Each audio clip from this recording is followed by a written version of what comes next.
2 porquets i 3 porquets. Oh, ja veig jo que serà un conte molt diferent. Oh, i tant que sí. Ja veureu, serà una història molt divertida. Una història en la que... Jo la vull explicar. Una història en la que els 3 porquets s'endinsaran a viure al bosc, però es trobaran amb el gran llop.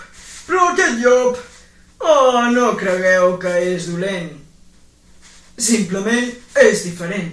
I creus que Ens menjaràs? no sé jo. Doncs a mi em sembla que ets un llop vegetarià. Un llop vegetarià, jo?